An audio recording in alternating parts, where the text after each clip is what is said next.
Hi, everyone. I'm Dr. Alan Chu. As you know, I teach physiological psychology. Today, I would like to talk about one of the concepts that some students have struggled with related to resting potential and action potential.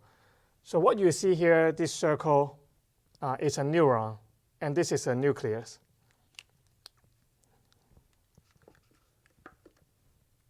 And as we know, there are different ions in the nucleus. Some are positive, some are negative.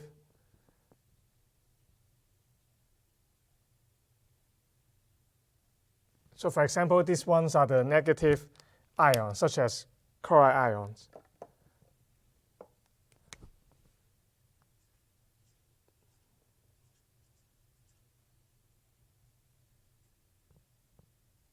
But then we sometimes also have some positive ion, such as sodium or potassium. So in order for neuron to use energy, we have something called the sodium-potassium pump.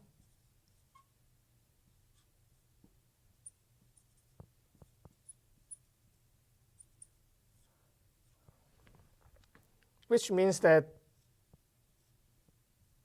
there's an ion pump here for neurons to go in and out through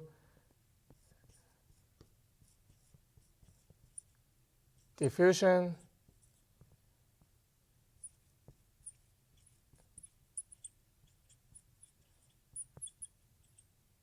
and electrostatic pressure.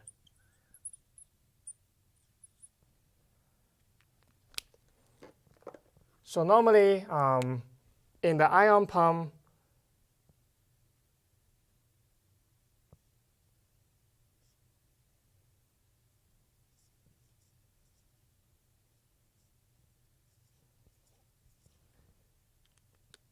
is pumping out 3 sodium ions. I think a good way to remember it is that pumping out, there are 3 letters in the word out. So 3 ions, sodium ions out. And then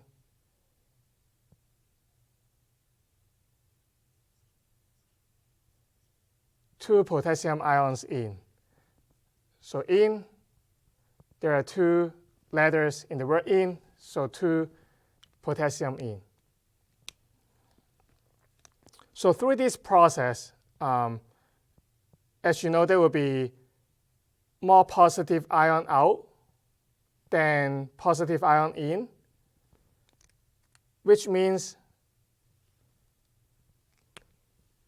here will be more negative, become more negative, but then there are also more potassium ions inside.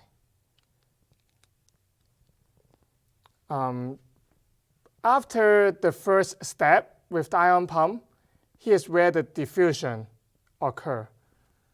So when diffusion happens,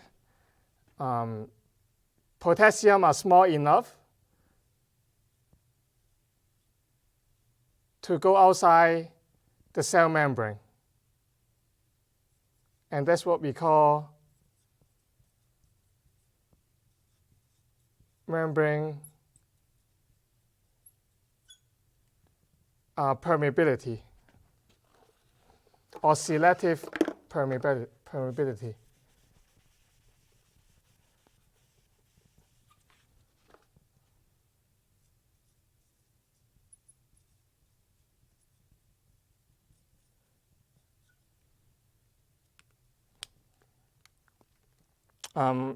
Versus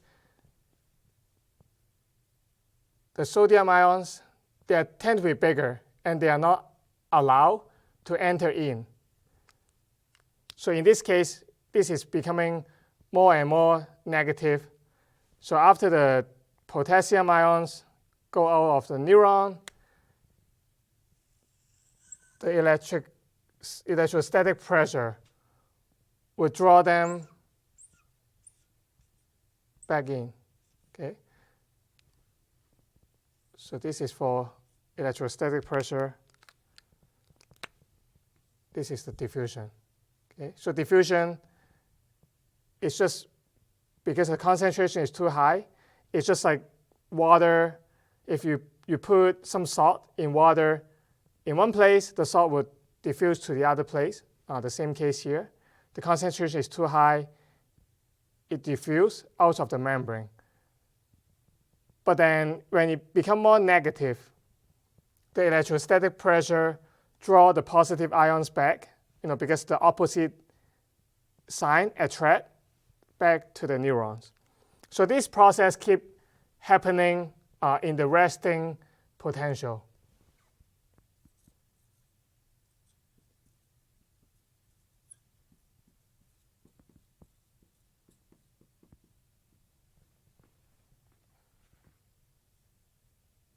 In general, it's around negative 65 millivolt for the equilibrium potential of potassium, and that's so-called resting potential. And as we know, in order to have action potential, there need to be some stimulus. So sometimes there are some other electrical signal coming from other cells to this cell. Let's say if we stimulate it to go up a little bit higher through depolarization.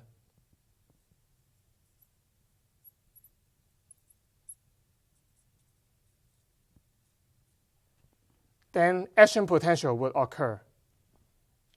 So what we've been talking about here is resting potential, but then depolarization will let action potential to occur if it go up to negative 40 millivolt. There are many more processes involved in action potential that I'm not going to talk about in this video, but there should be a link down there in the comment that you can check out the ions coming in and out. But I do want to talk about three main properties of action potential.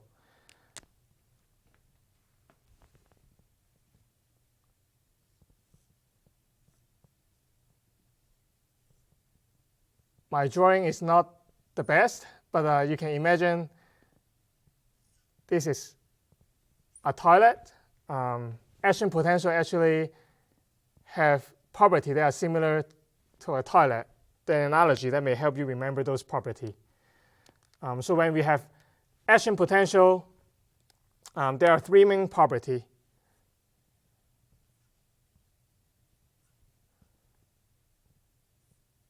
And those are the most important ones to remember for their property. So the first one is all or none, which means action potential either occur or it doesn't.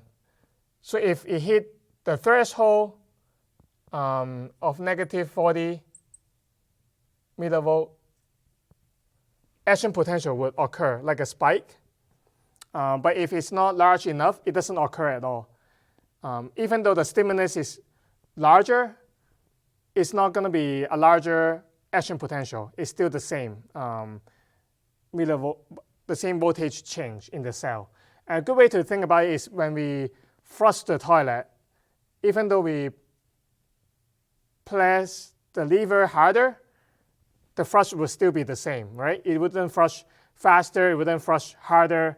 But if you don't put enough power to press the lever, it doesn't go to the threshold, and then the toilet wouldn't flush.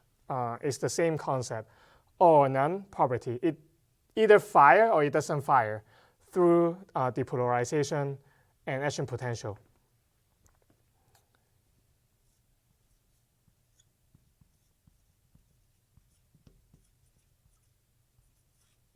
And then the second property is called refractory. It means that there's a small time frame action potential cannot occur. Right after the neuron fire action potential, there's a small period that is impossible to fire more action potential again.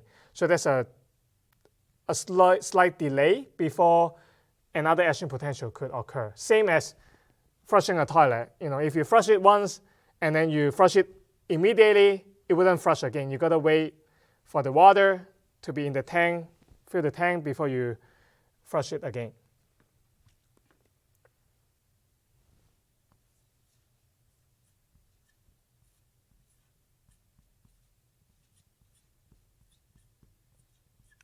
And then the last property, action potential only go one direction. Whenever depolarization occurs, your neuron transfer electrical signal only one way, not back to the other way. Just like flushing a toilet, it's only one direction. Although sometimes the toilet get clogged, it may come back a little bit, but that's not what we want to see. So it's one direction for action potential, like flushing a toilet. As I said, the video will have more information about how neurons come in and out the ion channel for potassium and sodium. But I do want to talk about one acronym that may be able to help you remember different potential that occur.